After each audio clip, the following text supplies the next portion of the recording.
Morning, সুপ্রভাত বন্ধুরা। Welcome to my channel day with Srabanti. আশা করি তোমরা সকলেই খুব ভালো আছো, সুস্থ আছো। আমরাও ভালো আছি। আমার দেশ বিদেশের বন্ধুদেরকে অনেক অনেক ভালোবাসা দিয়ে আজকের ব্লগটা শুরু করছি। আই হোপ এই ব্লগটা তোমাদের ভালো লাগবে। আজকে বার হচ্ছে শ্রাবণ মাসের 3 নম্বর সোমবার,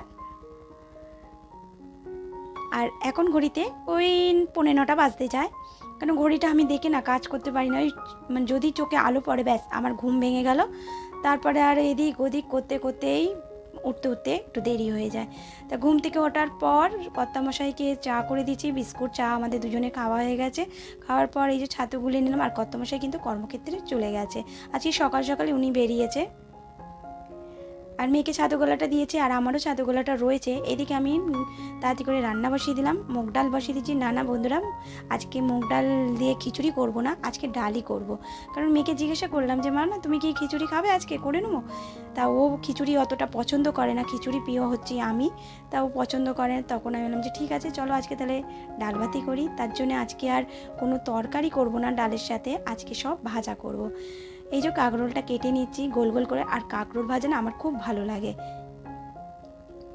আর এই কাঁকরোলটা কিন্তু না কর্তামশাই খাবে না মেয়ে খাবে। আর যে জিনিসে বীজ থাকবে সেই জিনিসটা আমার মেয়েও খেতে চায় না, কর্তামশাইও খেতে চায় না। এই যে পটলটা তবু কর্তামশাই খায়, ওই পটলের বীজটা ফেলে দেই, ফেলে ভাজি তখন খাবে।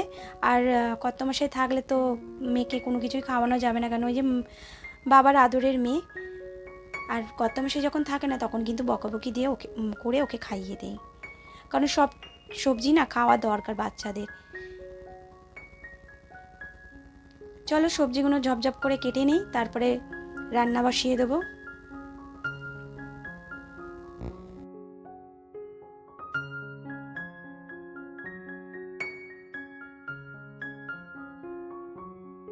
দেখো বেগুনেরও কিন্তু বীজ থাকে, কিন্তু বেগুনি খাওয়া ছাড়বে না এরা, তাই একটু ওদের জন্য বেগুনি করবো বলে আজকে ওই লম্বা লম্বা করে কাটছি না, আজকে এরকম পাতলা পাতলা করে গোল গোল করে বেগুনি ভাজবো। আর বেগুনটা আমার অতটা পছন্দ হয় না, শীতকালে কিন্তু আবার বেগুনটা আমার খুব ভালো লাগে খেতে। ওই যে বেগুন পোড়া হয় না, ওটা খুব খেতে ভালো লাগে, রুটির সাথে তো দারুণ জমে যায়।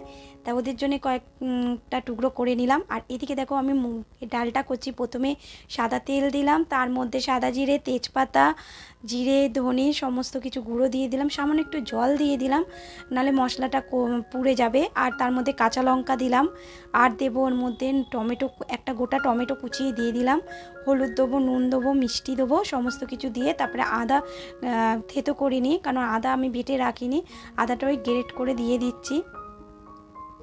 তারপর মশলাটা যখন ভালোভাবে কষে আসবে, চারদিক দিয়ে তেল ছাড়বে, তাহলে আমার মশলাটা কষানো হয়ে যাবে।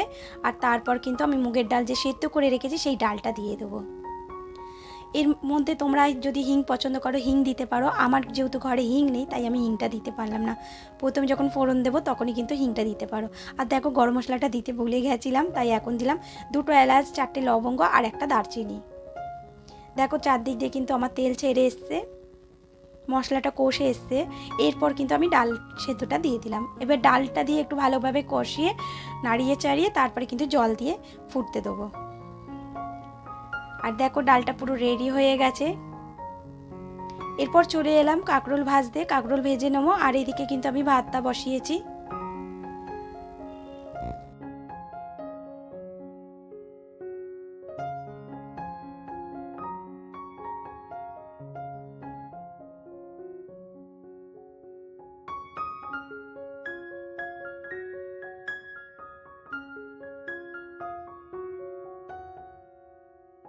পাতে চাটনি আর পাঁপড় না হলে কর্তামশাই মুখটা ভার হয়ে যায়।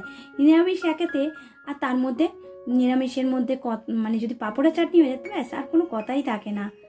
আমি আর মেয়ে নিরামিষ খেতে খুবই ভালোবাসি, কিন্তু কর্তামশাই একটু অসুবিধা হয়ে যায়। তা ঝপঝপ করে তখন পাঁপড়টা ভাজা হয়ে গেল, রান্না সেরে একবারে চলে গেছিলাম। এই যে হরেক মাল 30 টাকা 20 টাকা যে ভ্যানে করে বিক্রি করে, সে দেখি বাড়ির সামনে এসেছে।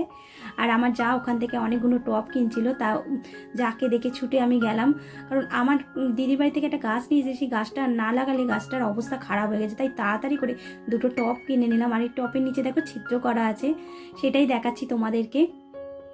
স্নান করে একবারে চলে এলাম ঠাকুর ঘরে, বাবার মাথায় একটু জল ঢেলে দিচ্ছি, মেয়ে তো পুজো দিয়ে দিয়েছে।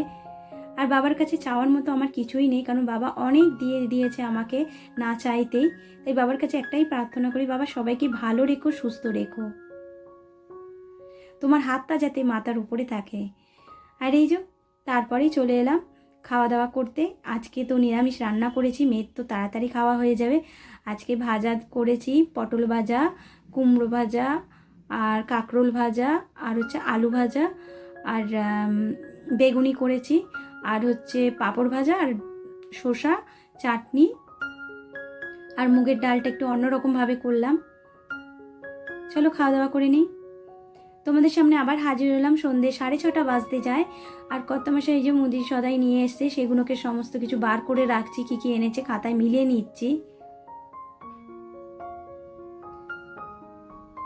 আর এখানে দেখো জিরের গুঁড়ো, আর হচ্ছে হলুদের গুঁড়ো, ধনের গুঁড়ো, এইগুলো কিন্তু মেশিনে গুঁড়ো করে উনি বিক্রি করে, যে দোকান থেকে আমি জিনিসগুলো নেই। আর ওই প্যাকেটে যে কোম্পানির গুঁড়োগুলো থাকে সেগুলো কিন্তু অসময় পড়লে তখন ওগুলো কেনা হয়, নাহলে কিন্তু এই গুঁড়োই আমরা খাই।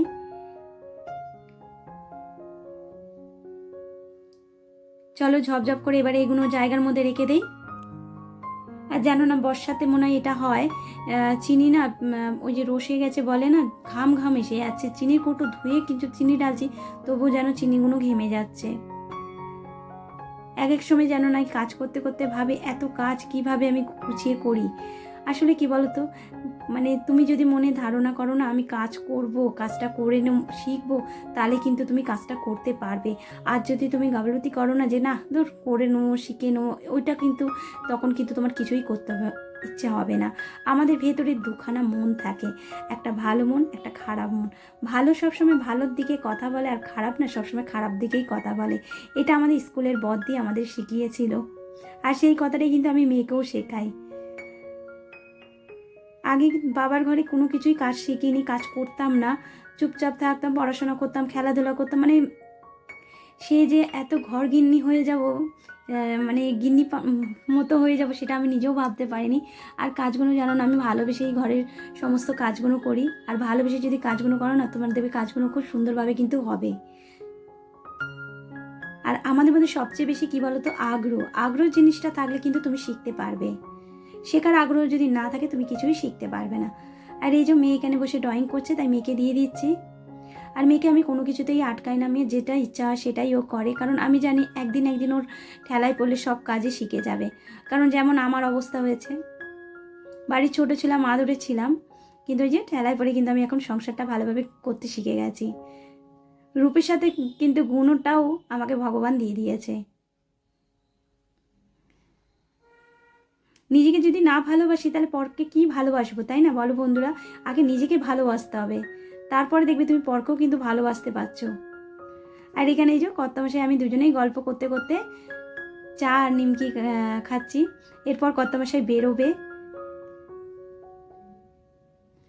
আর এখানে কয়েকটা বাসন পড়েছিল, সেই বাসনগুলো এখনই ঝপঝপ করে মেজে নেবো। কাজ ফেলে রাখলেই মানে পড়ে থাকে, আর কাজ যদি সঙ্গে সঙ্গে যদি করে নিই তাহলে কিন্তু কাজটা অনেকটা এগিয়ে যায়। আর আমার জায়গাটা দেখেছো কতটা ছোট, দেখো। এই রান্নাঘরে জানো তো আমি একটা বেসিং লাগানোর চেষ্টা করেছিলাম, কিন্তু বেসিং আমার ঘরের রান্নাঘরটা এতটাই ছোট যেখানে বেসিং লাগানো যাবে না, তাহলে এতটা অসুবিধা হতো না, সঙ্গে সঙ্গে কিন্তু বাসনগুলো আমার ধোয়াও হয়ে যেত দাঁড়িয়ে দাঁড়িয়ে। যেই কথাটা না বললে এই ভিডিওটা পুরো অসম্পূর্ণ হয়ে যাবে। আমার যে সকল পুরনো বন্ধুরা প্রথম থেকে আমার সাথে আছো, পাশে আছো, তোমাদেরকে অসংখ্য ধন্যবাদ। আর আজকে যদি নতুন বন্ধু আমার ভিডিও যদি কোনো কারণে তোমাদের ভালো লাগে, অবশ্যই লাইক কমেন্ট করে পাশে যে বেল আইকনটা আছে একটা টুং করে বাজিয়ে দেবে, তাহলে নতুন ভিডিও চালিয়ে তোমাদের কাছে সঙ্গে সঙ্গে নোটিফিকেশন পৌঁছে যাবে। আর যে সকল বন্ধুরা অলরেডি এই কাজগুলো করে রেখেছো তাদেরকে অসংখ্য ধন্যবাদ আমার ভিডিও দেখার জন্য, আমার পাশে থাকার জন্য। এখন ধরে নাও ওই 10টা বাজতে যায়, তাই মেয়েকে বললাম মা একটু আটাটা মেখে দাও। আর আজকে মেয়ে আটাটা ভালোই মেখেছে, একটু নরম নরম করে, তার রুটিগুলো তার জন্যই ফুলছে। আর রুটি ফুললে দেখবে আমার মুখটাও ফুলে কিন্তু। আর এদিকে রুটিগুলো ভাজা হয়ে যাওয়ার পর তারপরে আমি নিজের জন্য একটু আলু ভেজে নিচ্ছি, ওদের তো তরকারি করেছে। আর এখানে দেখো আমার ননদের বাড়িতে পুজো হয়েছে, সেখান থেকে খিচুড়ি আর আমরা তরকারি 5 রকম মিষ্টি দিয়েছে। তাহলে বন্ধুরা এখানেই আমি ভিডিও শেষ করব। তোমরা ভালো থেকো, সুস্থ থেকো, নিজের শরীরে যত্ন নিও। আবার আসবো একটা নতুন দিনের সাথে নতুন ব্লগ। তাহলে এখন আসি, টাটা।